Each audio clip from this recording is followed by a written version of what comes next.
Hello, everyone. Welcome to another very, very sad edition of the Rasslin Sins. You know this is MWT3K in it. That's right. I'm Rich. And He's I'm Dave. Dave in beautiful new upgraded webcam mode. And folks, Na, na, na, na, na, na, na. Oh, there you go. Can girl. Na, na, na, na, na, na, na, na, na. Hey! well, Because we need a two-finger salute for tonight's subject. oh yes, folks, we are gonna stick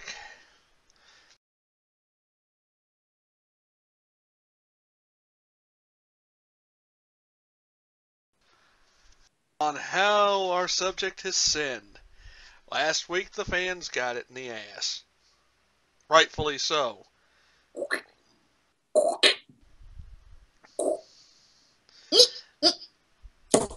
Ah! That's right. And that's why you always bring the KY.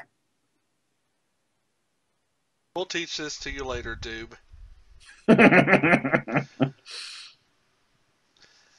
All right.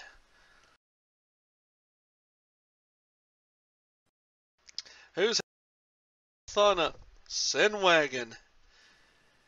It is Mr. JEFF Double T. Jeff Jet. Yes. The man from Tennessee. Jeff Jarrett. Everyone's sucking his dick because Global Force Wrestling's gonna bring New Japan in English to America. That's great. It really is. And I am excited to see Hiroshi Sina Tanahashi. Did I say that out loud? Yes. Fuck. Versus Kazuchika Okada, who has the New Japan equivalent of Money in the Bank. That's right, bitches. Tana Yes, and but did Okada. anybody throw it in a river No. or pour soda into it? Not yet. The guy who would do that's on the same group as Okada. And I'm referring to one Yano Toru. Yano Should Toru! just flat out embrace their long running to the point of international in-joke trope of patriotism to the point of racism, and just have a stable called Baka Gaijin Asshole. They do. It's called the Bullet Club. Yeah, but that's the point. They call it Bullet Club, so you have to actually think about it and go, oh, that's who they are. They're the Gaijin assholes. Gotcha. Sweet tea, folks. It ain't Southern Comfort. Yes, but does it have real sugar in it, or is it some bullshit Splenda? Real sugar made from somebody's beet field. Good man. Notice I said beets, not sugar cane. Sugar cane's kind of expensive.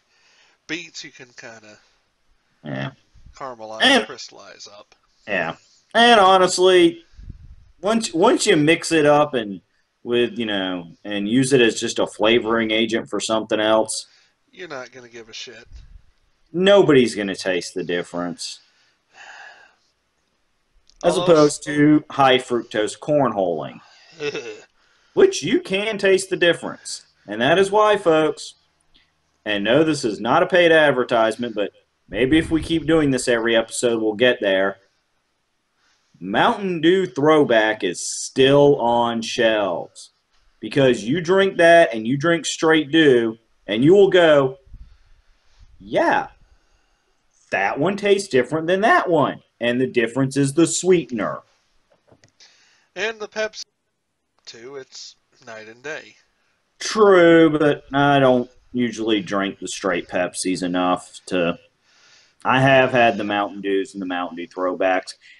And I do prefer the throwback. The problem is that it's really hard to find the throwbacks in the 2 liters. You pretty much have to go for the 12 packs. Which is not a bad thing to go with. True, but sometimes you just need a little bit. It'd be nice to easily find some 20-ounce throwbacks. All right, everyone watching the counter, that is our 5 minutes of bullshitting. Now we're going to get to 30 to Minutes 45. of a bullshitter. Yep. And to discuss Mr. Jarrett, you have to go back to our pilot episode when we discussed the Dynasty Sin. Yes, because Bing! little Jeffy had into the business called Daddy Promoter Jerry. Which, by the way, Jarrett is about as loyal peso or dollar or British sterling pound. What I'm trying to tell you is, he's not even loyal to his own kids. Or kid. On the other hand, he did teach Jeff one thing. Make sure you always embrace the double J. Go ahead, find a woman whose name starts with J. Name all your kids J something, because, damn it, it's a fetish in some parts of Tennessee. And by the way, Jeff is a third-generation wrestler. True, but he's 2 generations of entitled. Yeah, but by the time he actually got into the business, Grandpappy Jarrett didn't have much swing. It was Jerry's ball sack Jeff was swinging from. Yeah, Eddie Marlin, his paternal grandmother, his mom's side of the family was in the business, and then so yeah, Jeff was two generations of entitled, and he was also trained by the great Tojo Yamamoto. Yes, that name does exist. Also trained by the original Nature Boy, Buddy Landell. Pre-woo! Would that be proto-woo? Proto-woo. Kind of proto-woo. So, yeah. We know Jeff is guilty of the Dynasty Sin. He got trained by Tojo, and then got trained by the Nature Boy Buddy Landell and Daddy. And really, there's no sin with being trained by those first 2. No sin in Nature Boy Buddy Landell or Tojo. Wait, was it? Was Tojo the one that hung around Stampede and helped train a lot of those guys too? Or was that a different? No, he hung around the Nashville area. He was born in Hawaii and died in Hermitage. This is what I'm thinking of then. Hold on. Let me look. Because Brett talks about him being one of the veterans. When he Brett was. As a manager, and that was the same Tojo. You're right. Yeah, his finisher was the stomach vice. Yep. Would you folks like to know what a stomach vice is? Imagine the iron claw, just right on your gut. It hurts. I can imagine. So, Jeff made his debut against some guy named Tony Falk. We're not sure if he's related to Peter. Basically, Tony was a jobber. He basically challenged Jeff to a match to end his losing streak. It ended in a 10-minute draw, so officially he did end his losing streak. Didn't they bring Jeff in as a referee in that classic angle? Yes, referee who's secretly a wrestler! Woo! let's face it, I think the only time that really worked was the Hart Foundation and Danny Davis. Pretty much. Oh, and it gets better. Dynasty Sin takes another twist. Sin number 2. Dynasty Absorption. 1989. Jarrett purchased the Texas-based Championship Wrestling and merged it with a CWA to form the USWA. Yeah. WCCW, home of the Von Erichs. That's Who knew a right. thing or two about claws themselves? Yep, and my boys would be all succeeded if they had shot themselves. Or drug themselves, Or squirted out, stupid granddaughters. All right, Fritz, that's enough out of you. Go back to your irrelevancy, Fritz. Dude, I really want to find that video. We really need to slide that one into our future Von Erich induction, where it's a Velvet Sky talking about torn with Lacey Von Erich when she was in TNA, and Lacey would just say like these horrible like backwoods Texas racist shit. Just, and I mean, be so oblivious to what she was saying. It's like Sky would just be like, I mean, you just kind of look at her and go, bless your heart. It's okay, Lacey, sweetie. Let's just leave the bar now. It was just like one of those things like, damn, when Velvet person in your group. You're stupid. And I think you're the Von Erich that should have been polishing the gun. And the bad part is she didn't know she was insulting Velvet herself. Velvet, True. Who's half Hispanic and half Polish. When I say kill all the Mexicans, Velvet's in that group with me. But don't forget, she's half Polish, half Hispanic, 1/4 plastic. Yes. As opposed to Angelina Love, which is like 3/4 plastic, 1/4 Canadian. Yeah. Yeah. And an 1/8 hoe. It's not this anymore. It's more. Well, that's the 1/8 on the pie chart there. Now, as far as diving into One Night in Love, it's like this when you illustrate Miss Love's love canal bad Jew there. Do the DDP symbol. No. Do it when he's doing his bam. Or bang. ODB has the bam. Like, bang! Okay, pause there. That's the bad Jew. Which leads us into Section 2A. Yeah, yes, folks. There's we all get off track. Section 2A. Dynasty Absorption A. Oh! Yes. Over. In the following years, Jeff Jarrett won the USWA Southern Heavyweight Championship on 10 occasions. Yep, 10. And the fact Jerry was on the booking committee had nothing to do with that. No, nothing at all. Nothing at all. Oh, and he also won the USWA World Tag Team Championships 15 times. But the question is, how many hundred reigns short is he of Jerry Lawler's record? Shit, how many reigns short is he of Brian Christopher's record? Well, I don't know. I mean, let's find out. Did Brian actually get to hold any gold when Jerry was wrestling regularly? I knew they would feud with each other. So because Jerry was always trying to get Brian the rub. Yes, they did. Brian Christopher had the longest reign with the Southern Heavyweight Championship of 975 days plus. Jerry had the shortest reign with an hour.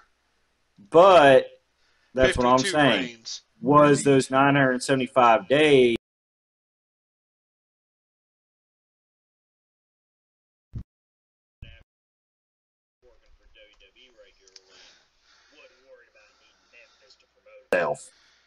Yeah, WWE. There you go. Yeah. Also, So yes, Jeff also got to play with another Dynasty center in Brian Crystal. but we'll roast him later. Yes, in He's fact, much later. let's pretty much just post that video of Brian Christopher coming back during the Cole Lawler feud and trying to do man I am but dancing like I'm still in my 20s. Platinum blonde hair. Yeah, because it came from a bottle. So in 1993, WWF. Woo!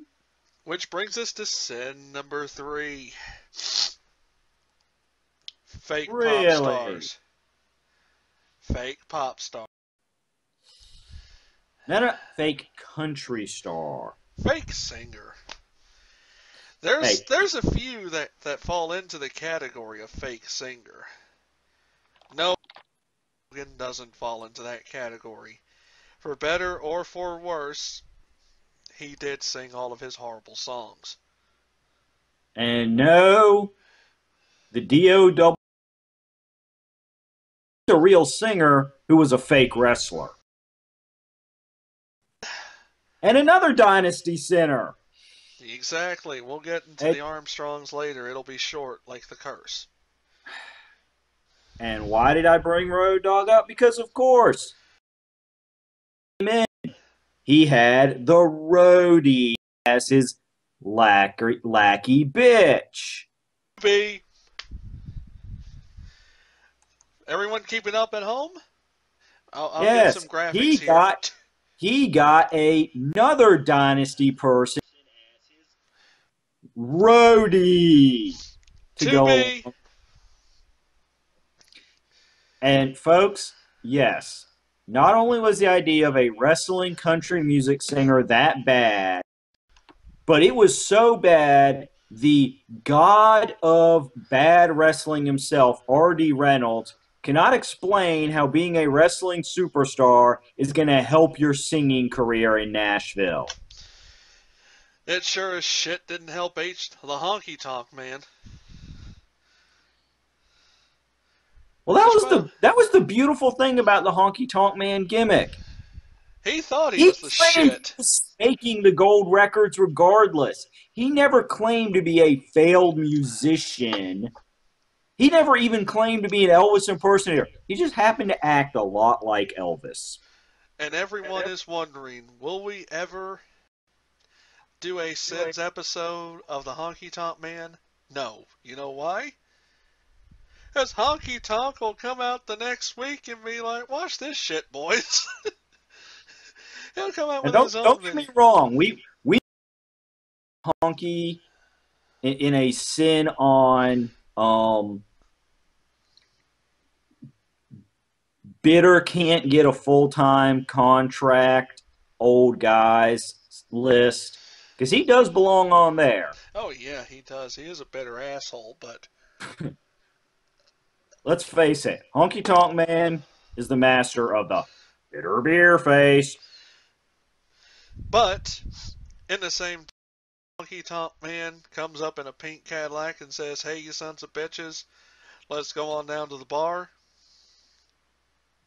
Dude, I'm gonna be like, hold on, let me give you directions to the next town over because our bars suck ass. Yes, right. And sir, I would like you to have a good experience at the bar, Right.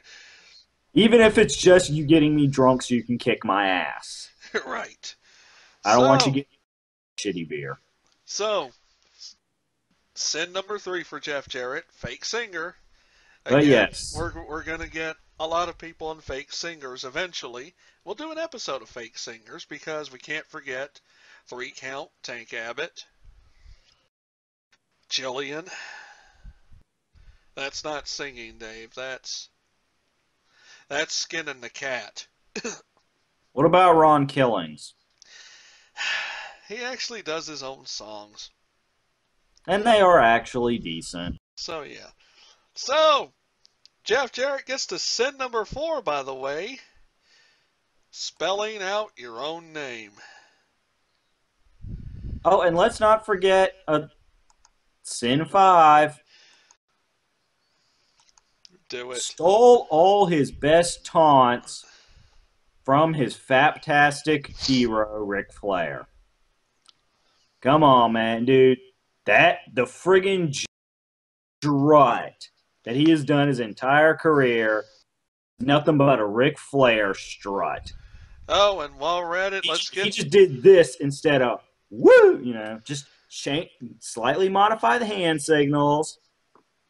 Let's get to next while we're at it. The worst part is he did this on occasion in the same company that Ric Flair was working in. It's one thing when you're in rival companies to try and confuse fans as to who's the originator. But when you're in the same damn company and everybody's realized who the originator is, get your own fucking shtick, Jeff. Sorry, you were saying you had a sin 6. Yep, sin number 6. Not a horseman. That's not so much a sin as a disappointment to every wrestling fan because we all wanted to be horsemen. Not a horseman. We'll give that a 5B because the whole point of that angle, was once Jeff jumped to WCW after his first WWE run, the day he got there, he started going, "Can I work with Rick? Can I be one of Rick's horsemen? Oh, gee golly gosh, that would be the gosh darn hey, that woman's got some big tits." Sin so, yeah, 7. as I was saying, I would love to be a horseman. Sin number 7. Number 7? Deborah. Wait, I am going to rewind you. We do need to put an important trivia fact as part of our historians. Do it. We'll get this. When Jeff Jarrett left WWF, because it was still F back in '96 when he left. They didn't get the F out yet. No, that was still a few more years off. As part of them burying Jarrett and trying to make a new star, the roadie got his reboot into the real Double J, Jesse James, including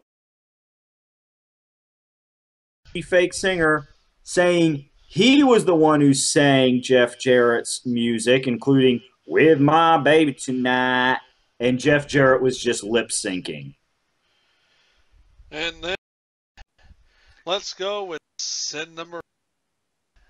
Sorry, had to throw that one in there once we started moving to the WCW stuff because that does further cement how bad that fake singer gimmick was. Is once it ended, the fake singer, it was a fake singer fake gig. It's like 3 layers of fake worked in there. Would you like to guess what number 8 is? No. In honor of what we just busted on him for, you got to do 8 like this. Yep, number 8. Number 8 sin. It's over. You're not a horseman. Thou shalt not fucketh with Bob Holly.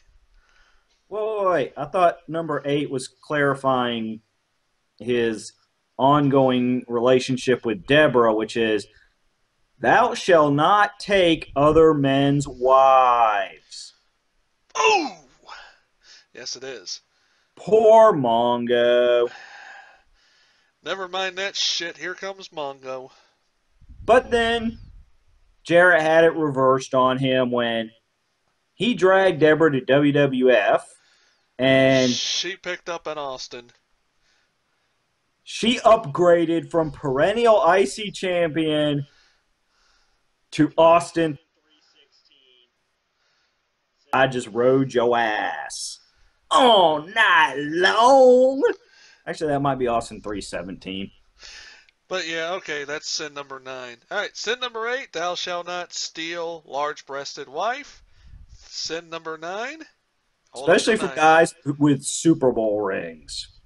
Hold We're up the pretty 9. sure Karma's going to kick your ass Right. Hold up the 9, Dave.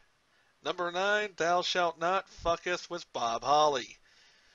later.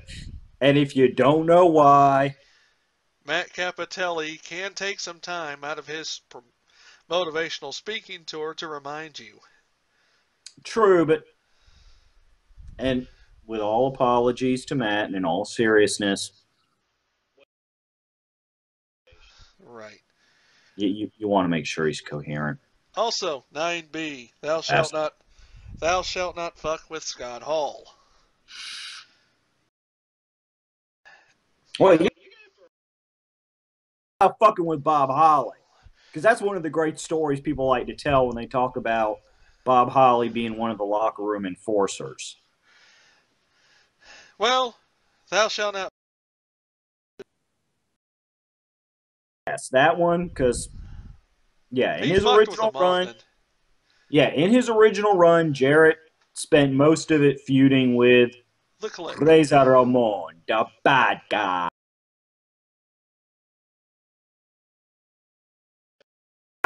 He ain't in Memphis. He doesn't have the stroke. And then, but some way, somehow, he still won the Intercontinental Championship. Which, sin number 10. Thou Yep. shalt not make a title more worthless than it has become. The Intercontinental Championship is pretty fucking worthless right now. You know, I can't even say it was Jarrett that made the Intercontinental title worthless. But he didn't help.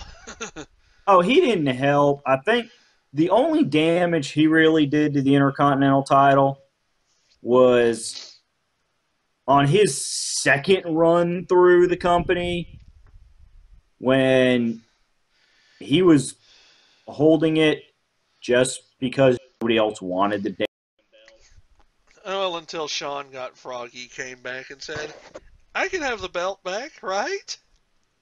True. As I said, until somebody with real stroke wanted it. Let's not discuss. Forget among the sins. Come on, man. Now, granted, he is nowhere near the originator of this bad idea, but sin number. Fuck, I'm gonna have to get my toes up here. 11. Exactly. I'll hold you up one. I'll All hold you right. up one. Because nobody wants to see my nasty ass feet. Right. Sin number 11. Thou shalt not get involved with lame ass fake invasion angles. I don't care if it's the God Cornette that asked you to join in. The Oh. NWA invasion, where Jarrett got to be our NWA champion, except he wasn't on NWA territory programming, but WWF with such other luminaries as Barry Windham, who, yeah, he's a great guy and a solid wrestler, but fuck, no one was going to mistake him for a world champion. And Billy's other cowboy brother, Bart Gunn, and Bob, dear Lord, am I allowed to be bitter and hardcore yet? Holly. Yes.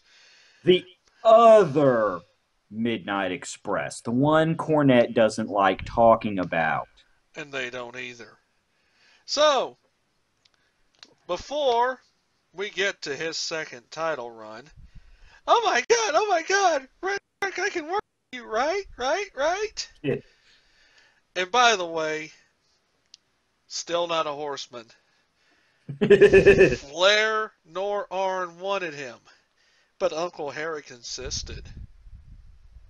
Yep, and you notice that booking of that, I mean, seriously, his run with the Horsemen Blow. lasted, what, like 2-3 months max?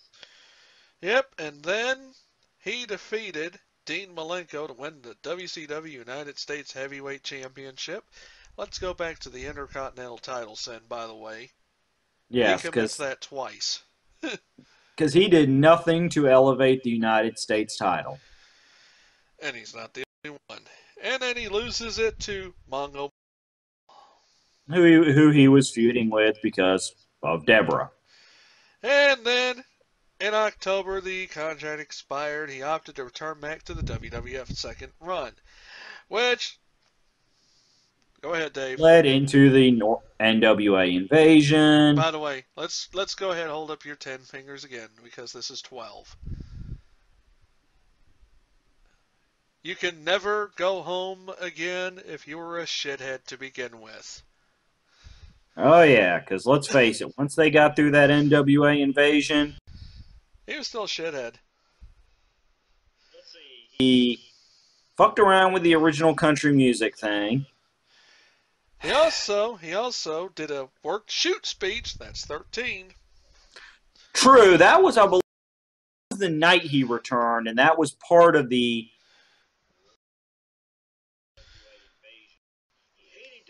He hated WWE. Him and Cornette are going to bring in the only real wrestling. Sin And number it 13. sucked. Sin number 13. As well as. Actually, the work shoot's about as interesting as Fly's fucking. The work shoot is about as believable as Goldberg selling.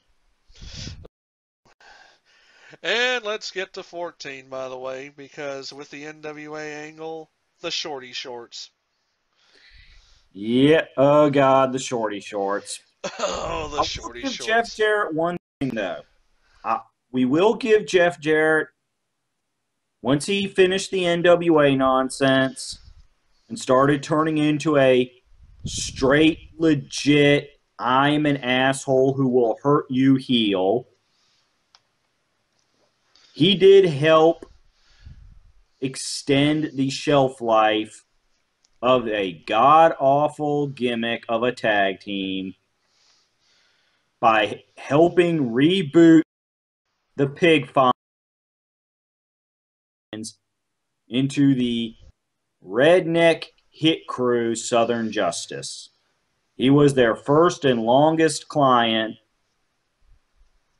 and they probably would have had a lot more run if it hadn't been for injuries. And Which led to things like Midian and eventually Naked Midian. But we can't blame Jeff for that. no. By that point, Jeff was gone. But I will give Jeff themselves into Southern Justice because that gimmick looked like it had a lot of legs, especially because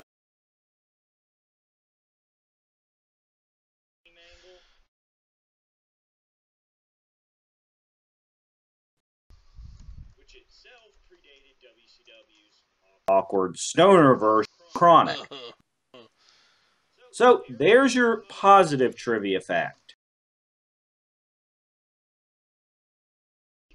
Okay.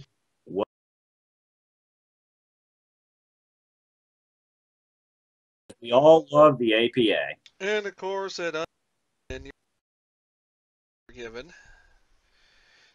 Jeff Jarrett became unforgiven When he, to the front office.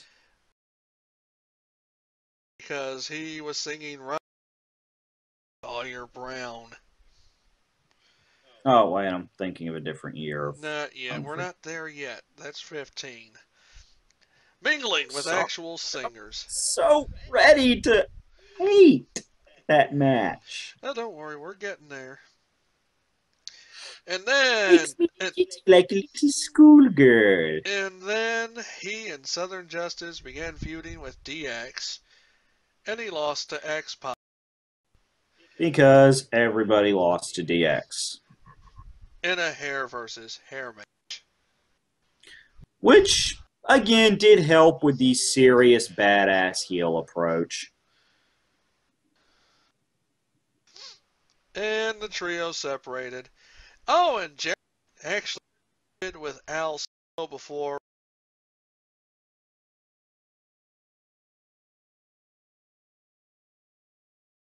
Wait. He formed a team with Owen?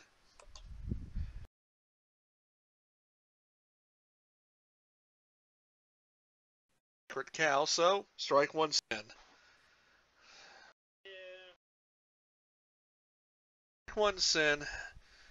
Because you have to admit, Owen and Jarrett were awesome together. Oh, they were an awesome tag team. One of the greatest things was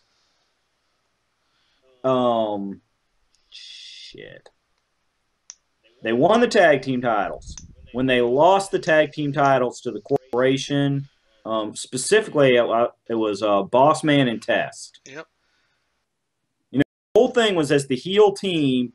You know, their big advantage was Deborah and her puppies. Yes.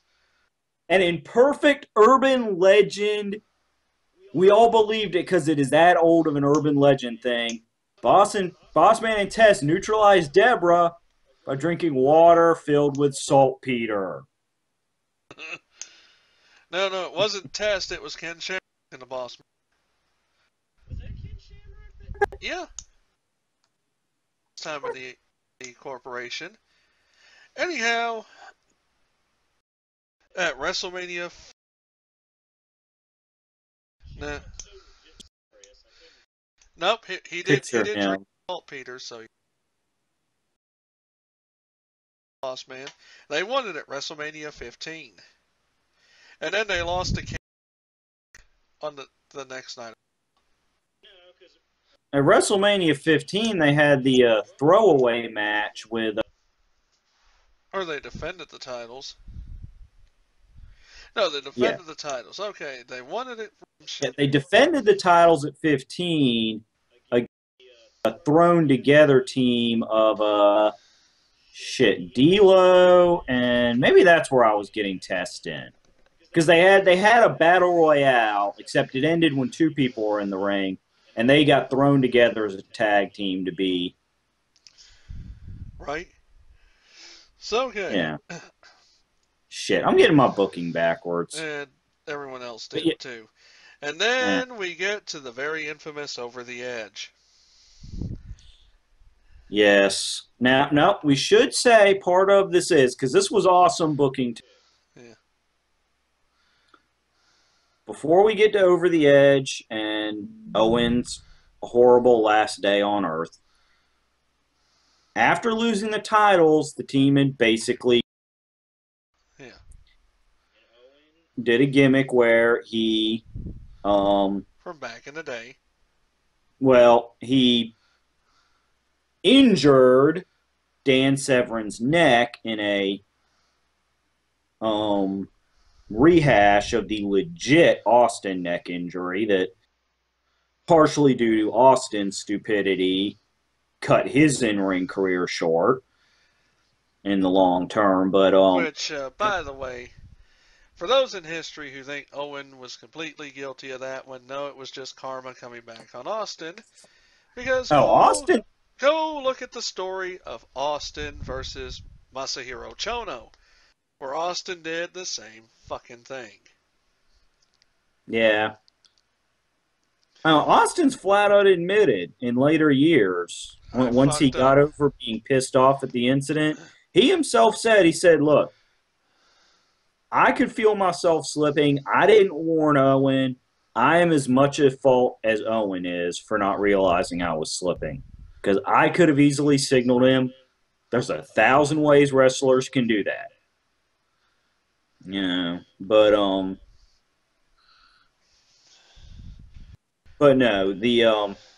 it was he in storyline injures. Claims he's going to retire because he's tired of ruining other people's careers. Which, I mean, he did. He cut a beautiful promo to do that. Yep. And then his original WWF gimmick of the Blue Blazer resurfaces. And they run this whole thing where Owen, who was still backstage because, the storyline was because his contract wasn't up, he was doing backstage stuff with the company. kept claiming he wasn't the Blue Blazer, and to screw with the fans, him and Jeff would take turns. Yep. Like, you'd see Jarrett would wear the mask and ambush somebody as the Blue Blazer, and Owen would come running down the ring, be like, who are you? Why are you screwing with the Blue Blaze? Why are you taking something that's part of my legacy? You're confusing the fans, and act like he was all pissed off. And then everybody was like, oh, probably Jarrett, because we know him and Owen are buddies. So they would have Owen put the Blue Blazer thing on while Jarrett was wrestling and run down to the ring and attack Jarrett. I mean, the whole thing was done so beautifully. Yeah. Leading up at Owen as the Blazer. And over the edge. Challenging Godfather for the Intercontinental title. But Vince. Hey, why don't we send him down like Sting?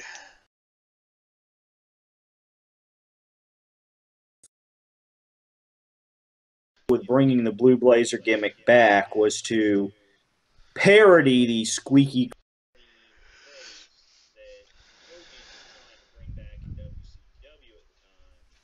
as a way of pointing out how out of touch and archaic the face character was. Hence why you had Blazer saying the crap about drinking your milk and taking your vitamins. Or as we know, Hogan was players drinking his later on. Don't forget the needle in the rear. Needle in the ass, muscles in the morn. But yeah, we all know the story about the harness, and since this is about, we're gonna fast forward through that and say that. But we get to erase another sin. Yes. At Raw as Owen dedicated his win to Owen. True, but I'm sorry, the best Raw as Owen moment. The beer. Close.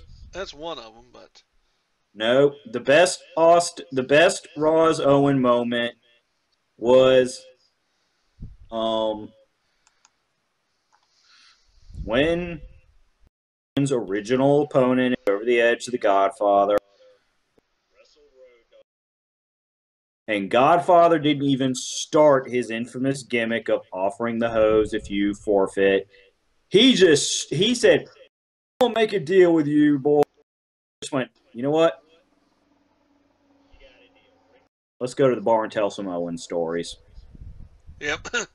Playing up the Godfather thing in a beautiful way, because it's not, oh yeah, I'll take the hose because I'm a perverted DX member. It's, yeah, bring the ladies with you. They can listen to us tell Owen stories down at the bar.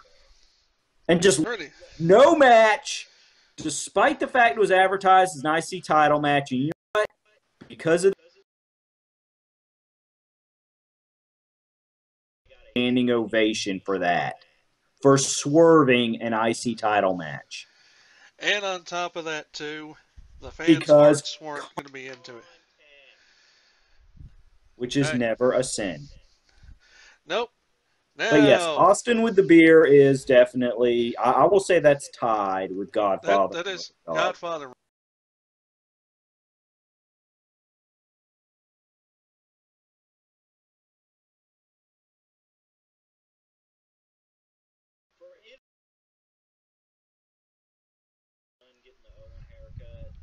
Yep. Which, by the way, folks, for context, by the way, this is the. Yes, but you are not a nugget. Nope, nor am I an aardvark. Yeah, we're gonna have to save the nugget rant for our Shawn Michaels center. Okay, we're down 15 sins now, right? Yeah, because we erased a couple because Jarrett. Oh, wait. We got one to add. We got one to add. Do it. Add it. 14. Our new 14.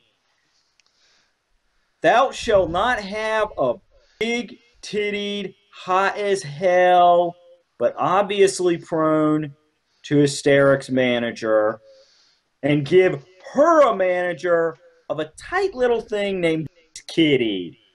Jarrett did storyline wise bring in Jerry's current piece of tail. Sin number 15. Not just that, but bring her in that awkward context that pretty much defined the entire Miss Kitty character. Oh, so she's an assistant to an assistant. They're both women. Dude, I'm pretty sure I've read enough hentai to know where this is going. Awkward boner. Sin number 15. But yes. Thou shalt not try for a awkward hentai moment, also known as HLA. Well, Fuck you, to be Jarrett. fair, the Miss Kitty awkward boner moment had to be after Jarrett left. She hooked up with China and started dressing up line and calling, not just calling herself Chinette, but China wore a T-shirt that said "Master" and Miss Kitty wore a T-shirt that said "Slave." That's another That was episode. awkward hentai boner. By the way, we're covering Joni Lauer much later. She's really not without sin. She is a walking awkward boner. And but yes, 16. Jarrett did bring in Miss Kitty. Number 16. Wait. I think I got a replacement 16. As part of the bringing in Miss Kitty thing. No. I mean, I'm going to tell you what my 16 is. But go ahead. Thou shalt not further bury a lower card title by unofficially merging it with another lower card title. I'm the Eurocontinental Champion before Kurt Angle. And I so value the European title, I'm going to hand it to Mark Henry, who turned heel to help me win it. Yep. Because I didn't actually want it. I just wanted to piss off D'Lo. Oh, and it gets better. By the way, when he won the Intercontinental title, he committed sin number 17. Even if we're not sure if China's a woman or not, thou shalt not abuse other women to take your rage out on a shim.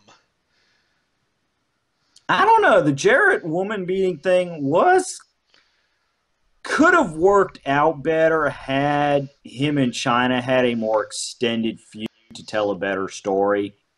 But the fact that their one match was his last match in WWF ever. It sucked. The Good Housekeeping match. Oh, it's not that the match sucked. It's that that should have been it sucked. I know it sucked. I'm not saying it didn't suck.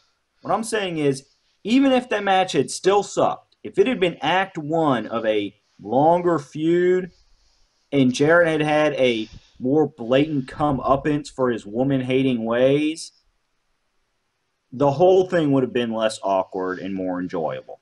Hey, Dave, are we segueing into sin number 18? You know how we're segueing into sin number 18? Thou shalt not hold up the biggest con artist in wrestling for $300,000. Even if you believe you're justified. Now, yes, Jarrett's contract did expire on Saturday. The pay-per-view was on Sunday. It is understandable to say, okay, let's talk about how much you're going to pay me for a one-night handshake appearance. Refusing to take any deal below much higher than what anybody should have been paid to wrestle one match, even if you are dropping a title. No. Owen. And this may be the biggest sin in Jeff Jarrett's career, folks, because him not just holding Vince up for that $300,000, but colluding with Vince. But to the day, to today, and probably till the day Jeff Jarrett dies, the fact he refuses to acknowledge he has even the slightest iota of asshole in that situation leads to pretty much everything else we're going to discuss with Jeff Jarrett's career from here on out. Yep, because in 2006, he was only asserting that he was trying to get what he was owed. And then he said the negotiations were not only cordial but in good faith, but he also got stock options, which occurred 2 days before he left. And yet, Vince will not mention Jarrett.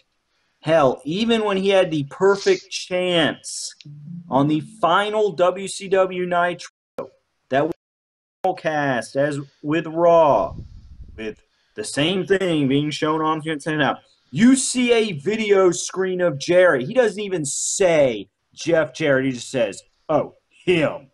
He'll never work in this company again." He wouldn't even say Jeff Jarrett. So I'm pretty sure Jarrett's bullshitting about how cordial those negotiations were. Oh, yeah. And on top of that, too, China keeps claiming that he and Vince Russo were in collusion to delay the title defense until that very, day. Which we're going to get to sin number 19. That's feasible because we do know from what happened in WCW, once Jarrett and Russo were both in the company, that Russo did heavily push Jarrett, including finally making him a main eventer. Sin number 19. Still not a horseman. Nope. Thou shalt not collude with disgruntled New York assholes who won't even acknowledge that they're in a wrestling company. Slapnutz. The chosen one. Yep. Before Drew, Jarrett was the chosen one. Unfortunately, Jarrett doesn't have a kick-ass Scottish accent. No, he doesn't. And so in absolutely no male-on-male intended way, I can seriously just listen to Drew talk all day. When he just does not fake it and lets that Scottish accent run. Which, by the way, you said too, Jeff Jarrett and Vince Russo colluding together. Oh, they blatantly did WCW. Hey, which brings us to 20. Yep. Would you like to know what 20 is? Thou shalt not pretend you have any reason to win any world titles except you and the new promoter are besties. That is sin number 20. Yep, decades in the business. Jeff couldn't touch the main event even when his daddy was running the company. But once Vinny Rue, Jeff's good buddy, who had so much faith in the chosen one, that he destroyed pay-per-view buy rates by putting Jeff in the main event over and over. Oh, and it gets better with that friend collusion. We're at, what am I at, 21 now? This would be 21. 22. Thou shalt not bringeth the cancer of WCW back from the dead. It was in fucking remission. Jeff had the great idea of, let's bring back the New World Order. NWO 2000. NWO Silver. Yep, 2000. Granted, it had National Hall there to legitimize it, but come on, man. Oh, wait. I believe we have another sin. Oh, which one? As part of his WCW run, if thou was born and raised in the industry, thou should use his pull with the promoter, Booker Boy, to keep D-list fucking actors away from the world title. 23, yep. Because fuck David Jarrett and Arquette. David Arquette are secret Swerve heel buddies. Oh, but in early 2000, we're going to be taking away 3 sins. So let's go back to 20. Would you like to know why? Excuse me, I had to swallow some bile when I thought about David Arquette and WCW. 2. Not as a shot against Mr. Arquette, who I'm gonna say right here did the classiest thing he could do with all that money WCW's throwing at him, and that's to give it to Darren Drozdov and the family of Owen Hart. Yep, he did. On the other hand, why the fuck were you on my wrestling TV to begin with? Go back to fucking Courtney Cox. He can't. She left him. Well, yeah, but when he was in WCW, they were still. We're going to take away 3 sins. You know why we're going to take away 3 sins? Early 2000s? Courtney Cox, too. I would, too. Especially back then. But that's going to be for a David episode. That's going to be for a David episode. When, in early 2000, Jarrett feuded with WCW Commissioner Terry Funk. That's right, folks, Uncle Terry. Uncle Terry's involved in your feud, take away 3 sins. Why? Because he's Uncle fucking Terry. Funk you school of hardcore. You want to take away 3 more sins? Guess who had to wrestle that night?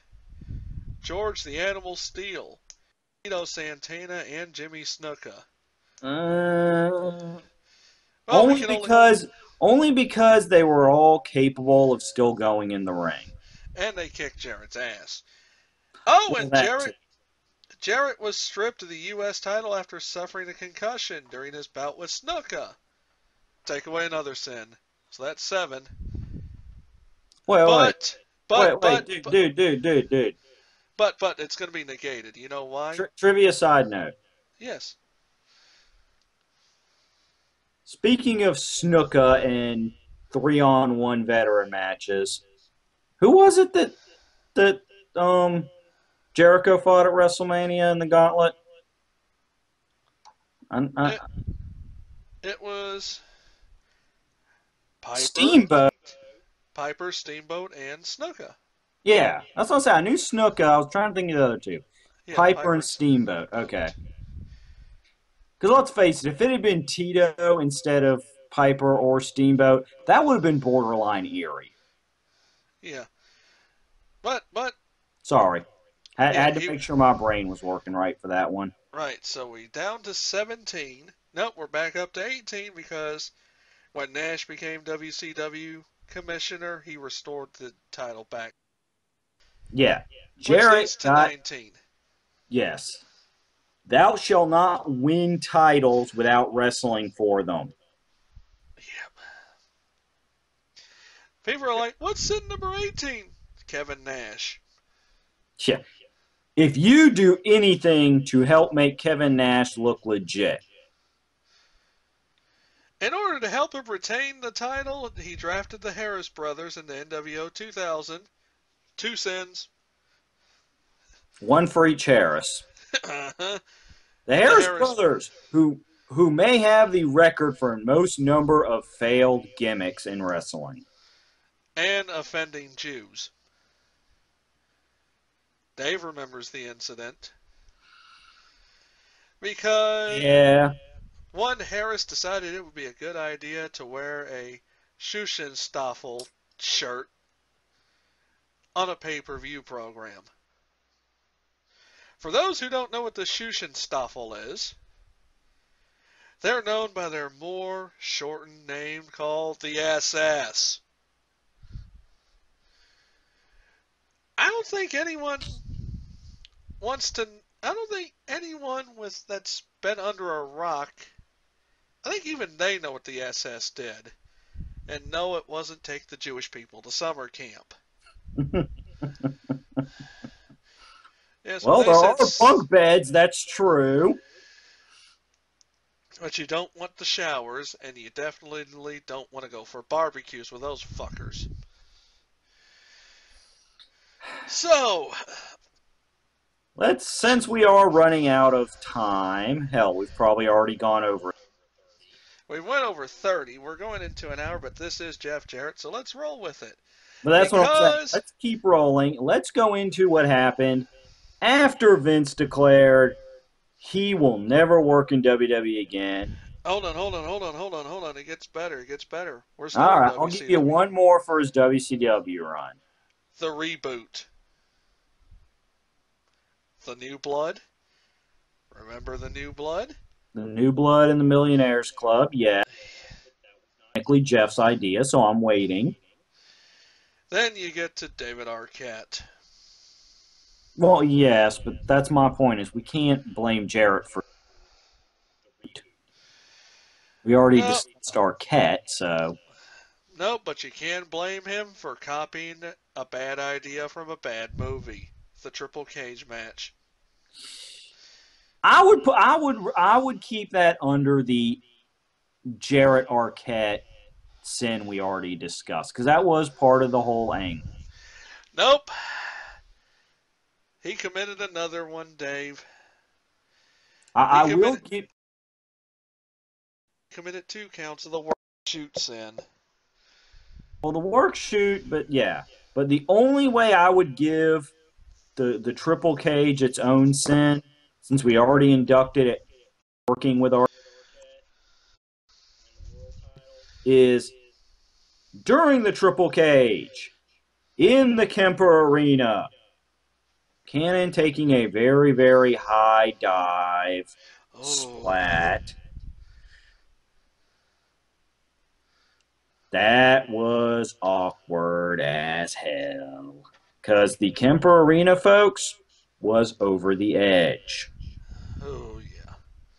Yeah. That I will give it its own sin. But again, that should be more of a sin against the bookers of the match. Jarrett just had the awkward place of also being in the match.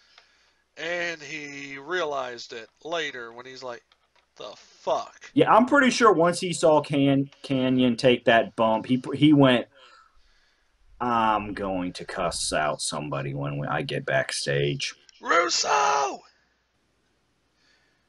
Nope. You guys you folks at home want to know what Jeff's ultimate sin in WCW is? The Magnificent Seven. Yes, it is. You know why? Dude, didn't that only last for like a month? I mean, it was like right there at the sales. You know why, don't you? But that was a bad enough sin. Jarrett Stein. In fact, let me see who was in the Magnificent Seven. Yeah, Magnificent Seven, because they crammed too many people in there to call it the Horsemen. Let's see. CEO Ric Flair. Jeff Jarrett. Jeff Scott Jarrett. Rick Steiner. Medeja. Lex Luger, Buff Bagwell, and Road Warrior Animal. Notice no Hawk. Because Hawk by that time was dead. No. Wasn't he? No. Or was he drunk?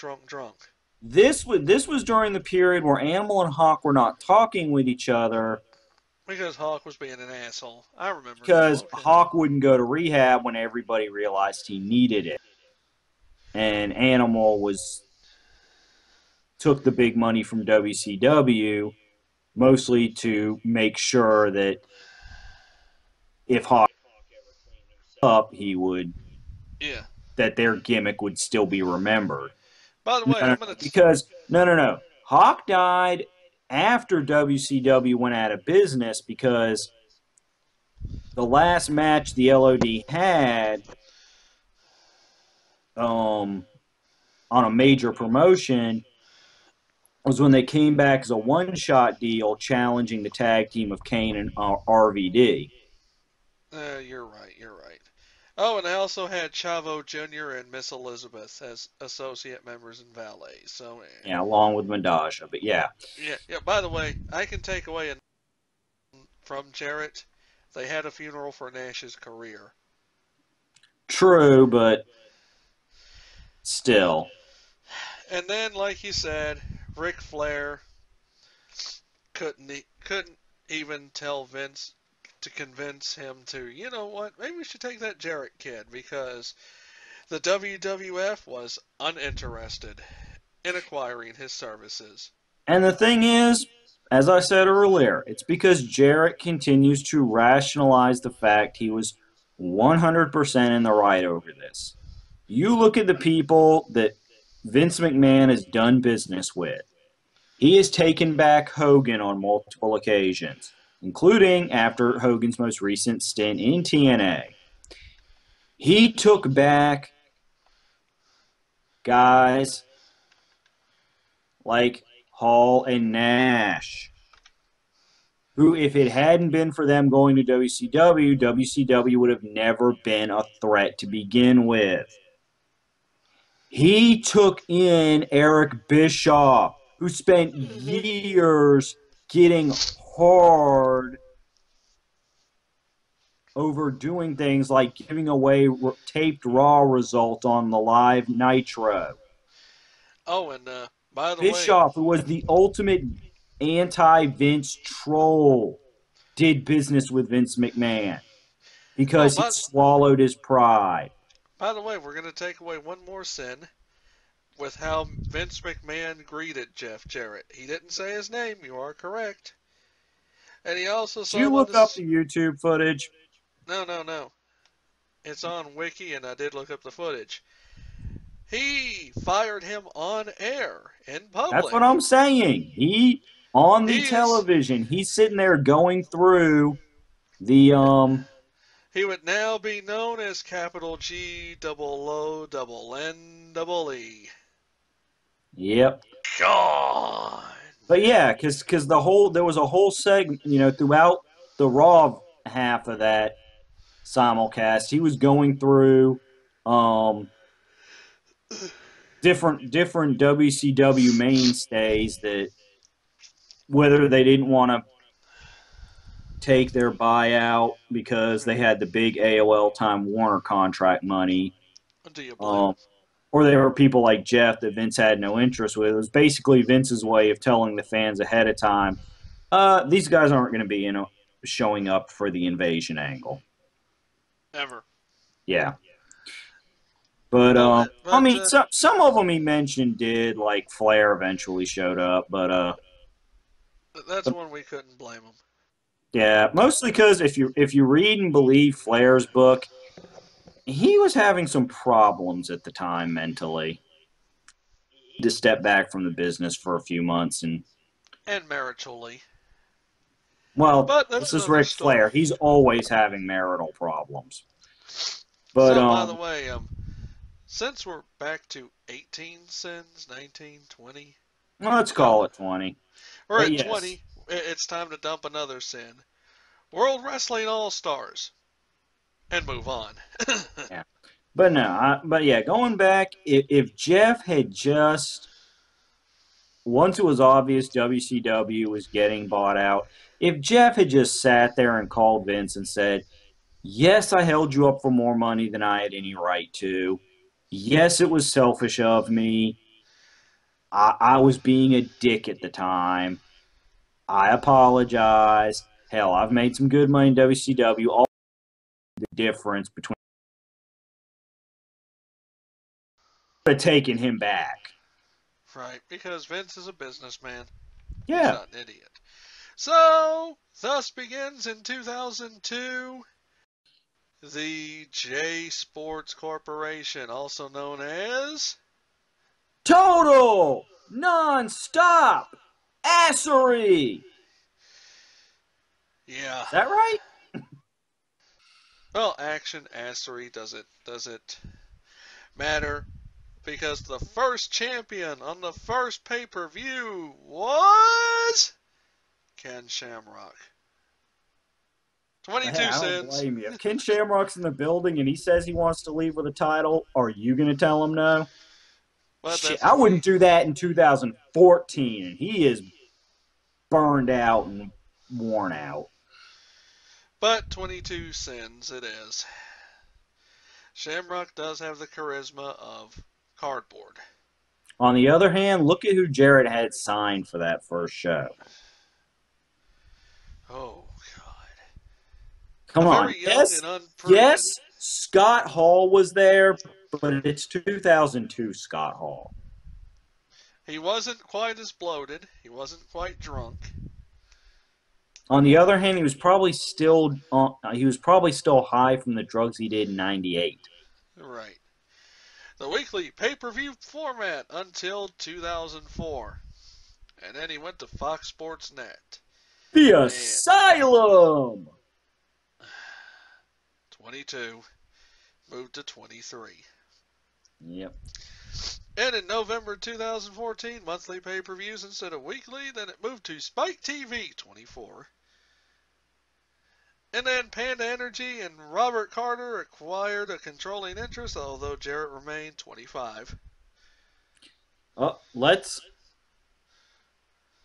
remember the big sin is, pardon me, is not that Jeff Jarrett started TNA when it was obvious nobody else would take him in.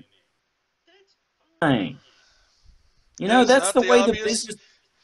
The And it, problem is that he positioned himself from the first show up through to be the the man. point where he was no longer the big voice in creative as the number one character in the promotion. He was the over. He became Vern and Fritz. By the way, you want to know another sin now that we're up to 26? And you can Now add that a we're multi. into the TNA era, Yeah, 26. And by the way, Dave, it's going to be multiplier time. You know why? Jeff Jarrett was in the gauntlet for the gold for the NWA Heavyweight Championship. The fact he yes. was in the match is sin number 26. What the multiplier is? Who he got eliminated by? Would you like to guess who? Well, we know Ken Shamrock was the first champion, so he's a valid guess. Nope.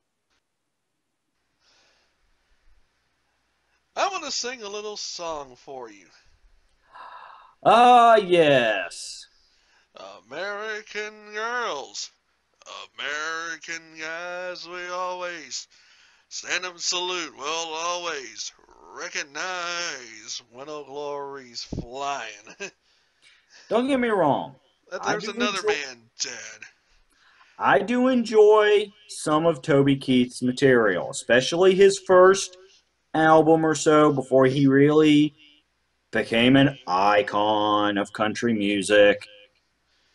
And dude, as somebody who does live in what is generally considered the South, you got to Yeehaw! you got to admit, man, "Beer for My Horses" with Willie Nelson is a good song. I got that album. I love it. I love Beer for My Horses. "Beer for Toby, My I Love This Bar" are some great fucking songs, especially to karaoke to in the privacy of your own home. but Toby, you're our friend. We love you. Stay off my wrestling. Multiplier. We are up to 52 sins. Oh, you folks thought Jeff was going to come out unscathed, didn't you? It's not that he brought Toby Keith in to TNA to help draw viewers in.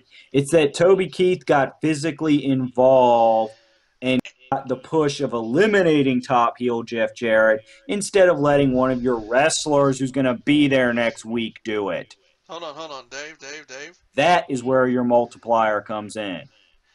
Is it a times 2 multiplier or times 3? Times 3, the Let's fucker. not we're not even going to discuss Hermie Sadler. Yep, fucking times 3. So let me do my math. 26 times 3. You see it? 78 sins. I was doing it in my head. Oh, Jeff. Now, we're not going to go through month by month TNA booking. We're going to save that for the TNA show. We're just doing the highlights, including bringing in SC Rio and letting him start a stable referred to as Sex for short in a company multiplier. called TNA. All right, 78. So we're gonna add another sin. 79 sins. 79. That's the three Leading times. to later on. 237. No. This I will give him a sin for, aside from general TNA booking idiocy. Let's not forget winning the belt off Raven in one of the most awkward, 238. corrupt backstage.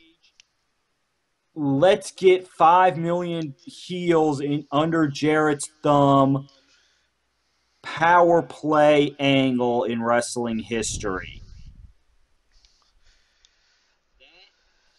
Insane angle where he beat Raven at an event that wasn't even a TNA event, that wasn't like nationally televised. It was a Border City Wrestling non-televised local indie show. We later find out that the reason that got pulled the way it does because Border City Wrestling was run by Scott D'Amore, who was the head of Whoops! Team Canada, who had made a deal with Jarrett to help Jarrett steal the title back from Raven. They formed a formal alliance with about 5 other heels to form Planet Jarrett, which ran TNA television for an extended period And until 2 sins. Cornette came in, Take away and 1 sin. because you brought Cornette into TNA, yes. Until Cornette came in as the on-air authority figure and put Jeff back in his place, at least on camera, storyline-wise. Take away another sin. Because Cornette speaks, we're back to 238. Yeah. But yes, the awkward Border City Wrestling Planet Jarrett thing. Oh, also, But it takes you like 3 months worth of Impact tapings to explain conspiracy. Your shit also, is too convoluted. Jeff Jarrett defended the championship outside of NWA territory, wrestling Ray Gonzalez in the IWA. Yes, Gonzalez because won with a clean pin and held the belt, but he was stripped on the same card. Add 3 sins. TNA was 240. still in the NWA at that point. It was the NWA Heavyweight Championship. So, yes, quit fucking with the NWA Championship Committee. By the way, take away 1 Kitty, sin. not up here. Take away 1 sin. We'll call this the Styles Clash. Why? Because Styles won the title on May 15th of 2005. But then we have to add a sin because Jarrett won his 6th NWA World Championship match when Earl Hebner 5 sins. interfered. Hold on. Hebner interfered? Alright, so we just added 5 sins. He was the official referee for the match and tipped was. the ladder over when Christian Cage was on top and about to grab the belt. 10 You sins hired Earl added. Hebner and immediately started running. In fact, he did it multiple times. Montreal Screwjob parallels. 250 sins. You know, that was such a small, insignificant piece of wrestling history. You got to make sure fans don't forget. I mean, it's not like anything important happened in Montreal in 1997. 250 sins. We're going to add the multiplier of 3 times. You know why? Because it was in a King of the Mountain match. A match that Jarrett had invented. And which is so simple that Mike Tenay needs 4 screens to explain the rules. Yep. Oh, by the way, 750 sins, but we're going to take away 10 of them. You know why? Because Director of Authority Jim Cornette, there's your 5, forced Jarrett into a fans lumberjack match and Joe won. That's your other 5 you're taking away, so True. 740. Well, let's wrap up his TNA tenure with familiar. Don't mess with another wrestler's wife. Look, I understand Jeff had a long marriage to a woman he loved, and she died, unfortunately, very tragically. Cancer is a bitch. Yes, and that's fine. We understand after an appropriate period of mourning, which Jeff did go through, we understand you do want to move on. Moving on does not mean pulling Kurt Angle's wife Karen into a broom closet. Add 10 sins. And then not only doing this, but doing this so poorly that you had to leave the company you founded because Kurt wasn't the only person wanting to make you look like Bruiser Brody in Puerto Rico over that shit. Add 5 more sins. And then add one more for once you finally were able to go into the back locker room without fearing for your life. You turned it into an on-screen angle just to remind fans of how sleazy you are. And then you allowed Hogan and Bischoff to come back. Add 10 sins. The Hogan Bischoff. Well, I think we got to save that one for Dixie Carter sins because Jarrett had very little say in the company by this point. He was because this was after the Karen stuff. He was on his way out. But I can add 10 sins for the Mexican Heavyweight Championship.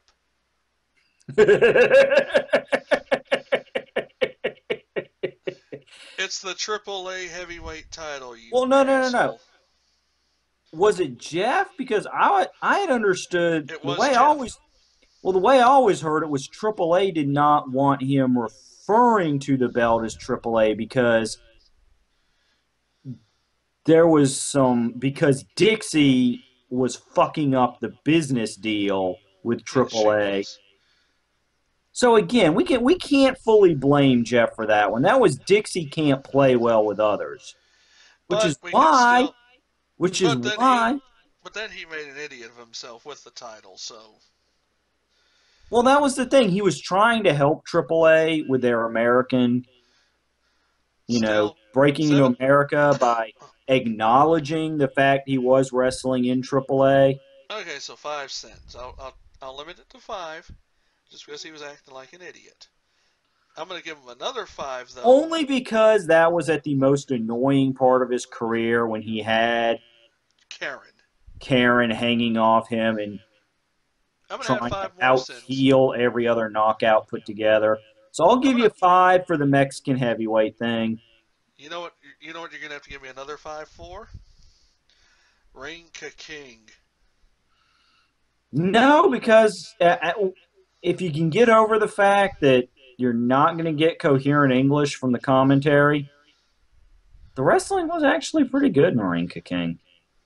Okay, I'll take that 5. And it did keep Jarrett off North American television for an extended period. 766 cents, right? Sure. Yeah, we'll go with that. Yeah, all right. So, and then I'm going to take away 1 sin because he was on the run from Conan. True. There's certain places in Mexico he can no longer go to. Because they like Conan. Wrestle 1. Yep. Wrestling with Muto. That's a push. And now his involvement with Global Force Wrestling and being involved in the Bullet Club. Which, before we get to, we do have to take some sins off Jeff for something we touched on. Yes. except for having a personal beef with Conan, Jeff was able to, as a major office exec in TNA, make deals with AAA. Yep. He was able to make deals with New Japan, Yep. which is why for years we had really awesome World X Cup tournaments. In other words, folks, we're going to take off 15 cents. It's back to 750 because Jeff Jarrett, for all his bullshit, did grow up in the wrestling business. He knows how to talk to promoters, and he did a lot to help TNA, including, hey, now we can actually tour in these countries because we've proven we respect their homegrown promotions. You know. which, by the way, Global Force Wrestling, And then Dixie fucked it up, which is why at Bound for Glory they dealt with Wrestle One instead of their old buddies New Japan.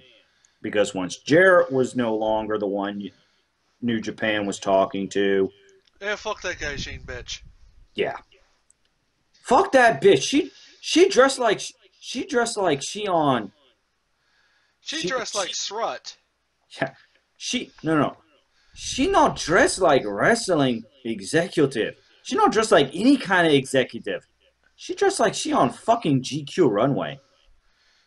Which she does. Seriously, especially when she first started showing TV regularly, and she'd have the fucking shirts that like hang off the shoulder here and show off the bra strap. She's like, I'm running a company. And I'm like, no, sweetie, you're not. You're going down to the bar to find a drunk redneck to plow you. Oh, yeah, all right. Because this is not how wrestling executives dress. And don't give me this male-female sexist shit. You will never, ever see Stephanie McMahon wearing the kind of shit Dixie Carter wears. Even if Stephanie doesn't think she's going to be photographed, even if she's hanging out in her own office in Stanford, she would not wear that shit on Casual Friday. Leader, and you need to dress like you take your job seriously, especially as an on-screen character, because you need to exude authority and class. So, we're going to be taking away some more sins here in a minute, because Jeff has had some appearances in movies. Sorry, folks, that was your preview of our Dixie Carter rant. Yes. Jeff Jarrett, 1990. I just can't help myself. Jeff Jarrett, 1993, acted with Michael J. Fox. Michael J. Fox is also an instant take away 10 cents because it's Michael J. Fox. 15 cents if you can get him to play Johnny Be Good. Play Johnny Be Good off camera. Because if it's off camera, you know he's just doing it for shits and grins. And that's the only way you should ever play Johnny Be Good. For the fun of it. He will appear in the WWE 2K15. So, you know. Yes, yep. But the question is, will he have the most piss-poor stats? Oh, Jeff Jarrett's gone down for the 10 count with one punch. What a fucking wuss. That would be a spiteful revenge from Vince McMahon. So, now that we're hitting the hour 30 mark, let's go down to the championships and accomplishments. Dave can hit the sins from here. The AWA. All right, hold on. Let me pan down here. AWA Rookie of the Year, 1986. Well, considering that's from Vern. Yeah, that. I mean, Vern probably took him in as a from Jerry, but you know that Jerry's was only going to get so far with Vern. AAA, Mexican Heavyweight Champion. We already covered that. He also won the Rey de Reyes, which is the King of Kings. Yeah. CWA, AWA. Which is amusing because Jarrett won so many of those convoluted, crappy ladder matches. He called himself the King of the Mountain. So, so what would that be? Rey de El Mountaino? Rey de Montañas. There you go. You can tell which one of us didn't take Spanish in high school. Let's see. And which one grew up with Spanish? CWA. That too. The AWA Southern Tag Team Championship with Billy Travis and Pat Tanaka. Pat I'll give him a Tanaka. pass. I'll give him a pass on Pat Tanaka. I mean, just Because Pat Tanaka is awesome. yes. CWA Heavyweight Championship. Yeah. 5 cents. CWA/AWA International Tag Team Championship, again with Tanaka and Paul Diamond. Again, we'll give you for Pass. Paul Diamond. He's a cool guy. Mid-America Heavyweight Championship 5 times. That's 5 more sins. NWA Cyberspace Heavyweight Championship.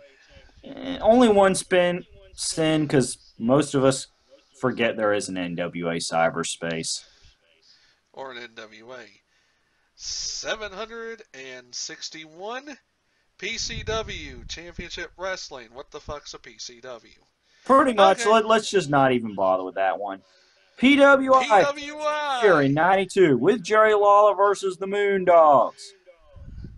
A fun historical fact, by the way.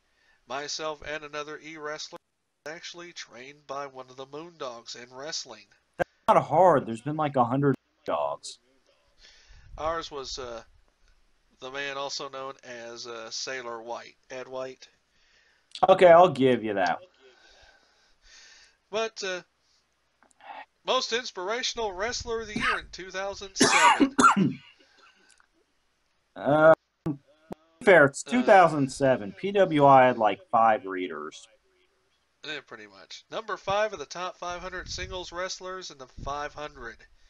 In 2000. Reference what I just said about 2007. 141 in the PWI years in 2003. Ad nauseum repeat.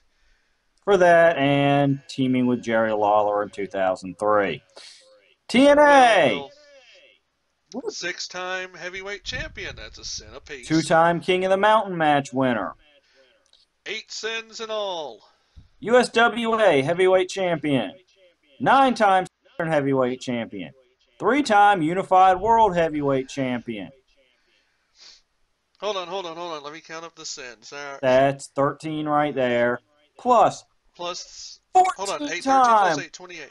World Tag Team Champion. Wait, let's see. Matt Bourne. Okay, come on. We'll leave Matt you Bourne's alone. awesome. Jeff Gaylord. You deserve since you had hanging out with anybody named Gaylord.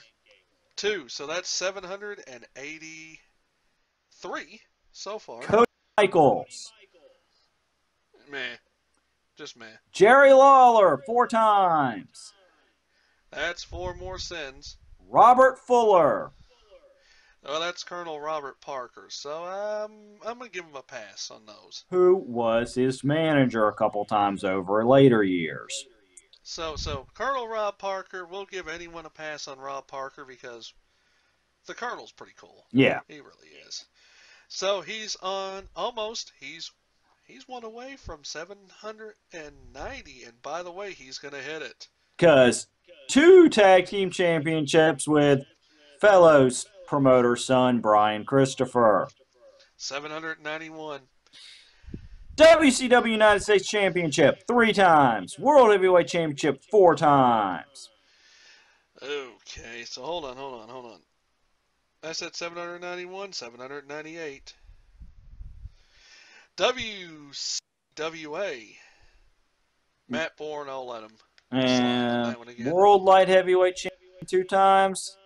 It's light heavyweight. Nobody in America ever cares about that division. WCWA World Tag Team Championship with Kerry Von Erich, 99. Mil Mascaras. Damn straight you get a sin for that one. 800.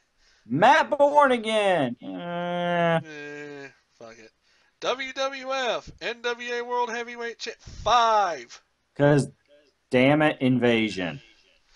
European Champion 1 time. You get 2 sins for that one because you gave it away the next night on Raw, as we discussed earlier. 6-time Intercontinental Champion.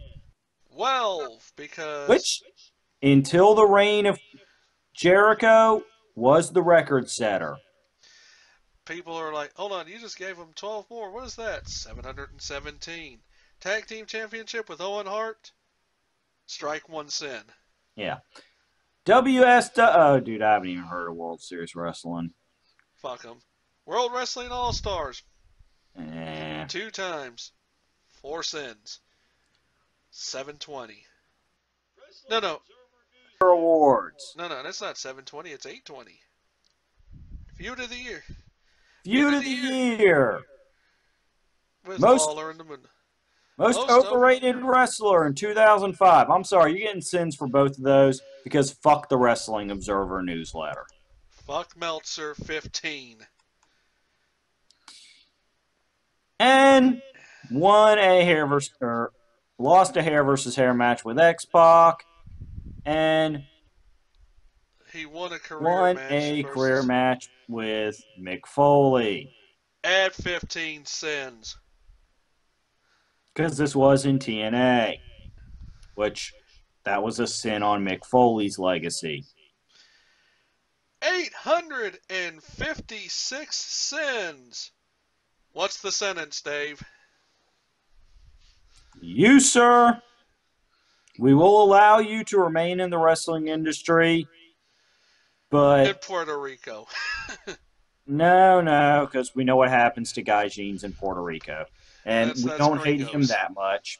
No. We will allow you to remain in the wrestling industry, but you will always be a noob. Oh. In fact, you are such a masterful noob, you will be Sabat. 850 plus sins, sentenced to be forever a noob in wrestling. Never a winner. Because, yes, I did the MK reference as we're going to give a special epilogue, fuck you, to NetherRealm Studios. Yep, sit on it and spin, boys. Everyone that hated the fact that Jeff Jarrett got more sins than the fans did, the fan sins were done as a joke.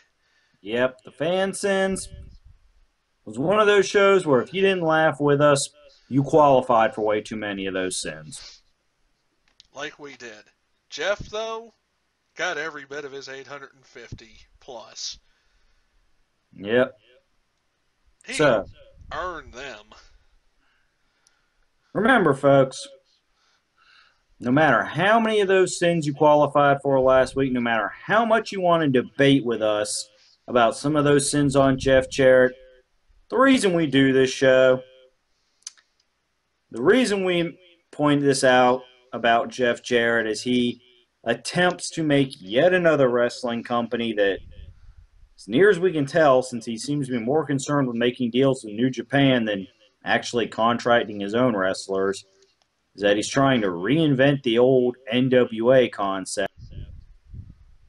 Because this is wrestling, and we are the wrestling fan base. Because we proudly admit we're wrestling fans. It's too. We'll admit that freely. And if you want to have proof that we're wrestling idiots... Uh-oh. We are wrestling idiots because we pay good money for proper replica belts instead of investing in something like getting laid. On the other hand, yes, folks, this is the classic Eagle belt. Early 90s. What Bret Hart bled all over the world for. So I may be a wrestling idiot, but I'm a wrestling idiot who knows what to support. There we go. All right. Now that we have the classic Eagle out on display that Dave's going to put up there, it's time for the part of the show that everyone regrets. Time to say goodbye to all our family. Oh, no, no, we're not going to get that sentimental. Really, we're not. FC. No, sit your ass down. Damn it. Making me uncomfortable like you're going to pull down your pants. Oh, boy. No, no, no, no, no. I only pull my pants down when I find Molly Holly on YouTube. Woohoo! Oh, Yeah, it's a good thing you were at work earlier today. yeah, it was. So, today, a song that's very appropriate to the situation is that I am a real American. I will fight for the rights of every man. Well, no, that's not even the appropriate song either. I am a real Real wrestling fan. yeah. Fight for the right to snark along. Yep, there we I go. am a wrestling fan. Yep. Yeah, Fight don't in a cage, not in the yard. Dun, dun, dun, dun, dun, dun, dun. That's one bad version of a song, but it could get worse, folks. Yeah, we could remind you who Hogan stole that song from. So, everyone wants to know, who are we going to cover next? Well, it ain't Dixie. Don't worry. We're No. not subjecting to Dixie. So, Dave, who are we going to subject him to? If it's not Dixie, and it's not going to be Vince, it's not going to be John Cena either. As much as you folks want us to talk about all the sins he's created, nope. Well, I can't promise it's going to be our next episode because we have threatened them with rants on WCCW and the Von Erich family that defined it. And of course, there is the infamous AWA and Vern Gagne. So it may be one of them. You'll have to keep a listen out for an official announcement, but I would like to make a nomination. What's that? Instead of going after a particular person or family, going back to our roots in earlier episodes here, something we touched on with TNA's talent trading deal across the seas. Oh, what have you got? International stars in America, include or alternatively titled Speak English or GTFO. That's our next episode. Speak English or die. Well, your push will die. Not wish death upon any person. Is Dixie Carter people? I don't know. I'll ask Serge or whatever that poor SOB's name is. I miss Serge. Serge's delicious. Yes, it was. Fuck you, soda companies, for yanking it before we burned out on it. So in our next episode, which is Speak English or Your Push Dies, I think I'm turning Japanese. I really think so. Turning Japanese. I think I'm turning Japanese. I really think so. Dun, dun, dun, dun. Turning Japanese. I think I'm turning Japanese. I think so. Goodbye.